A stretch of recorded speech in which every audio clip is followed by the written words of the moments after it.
সিলেটের সাংবাদিক এটিএম তুরাব হত্যা মামলায় পুলিশ কনস্টেবল উজ্জ্বলের 5 দিনের রিমান্ড মঞ্জুর করেছেন আদালত।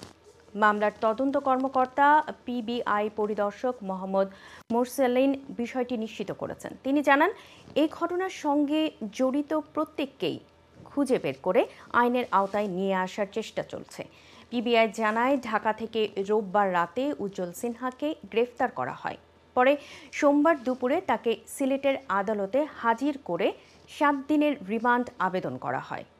শুনানি শেষে অতিরিক্ত চিফ জুডিশিয়াল ম্যাজিস্ট্রেট আদালতের বিচারক আব্দুল মোমেন 5 দিনের রিমান্ড মঞ্জুর করেন। আসামি উজ্জ্বল সিনহা জুলাই অভ্যুত্থানের সময় সিলেট মেট্রোপলিটন পুলিশের কোতোয়ালি থানায় কর্মরত ছিলেন। আমরা তাকে গ্রেপ্তার করেছি ঢাকা থেকে। ঢাকা ডিএমপি প্রোটেকশন বিভাগে সে কর্মরত ছিল। কনস্টেবল উজ্জ্বল সিংহ। সে গত 1/11/2024 তারিখে পোস্টিং হয়ে চলে যায় ডিএমপিতে। তো সেখান থেকে আমরা গতকালকে তাকে গ্রেপ্তার করে নিয়ে আসি আর কি আমরা। তো আসার পরে আজকে বিজ্ঞ আদালতে উপস্থাপন করলাম। আমরা 7 দিনের রিমান্ডের আবেদন দিয়েছি। বিজ্ঞ আদালত সন্তুষ্ট হয়ে 5 দিনের পুলিশ রিমান্ড মঞ্জুর করেছে। আমরা তাকে নিয়ে যাব, নিয়ে যেয়ে তাকে জিজ্ঞাসাবাদ করে আমরা ঘটনার রহস্য উদ্ঘাটন করার চেষ্টা করব।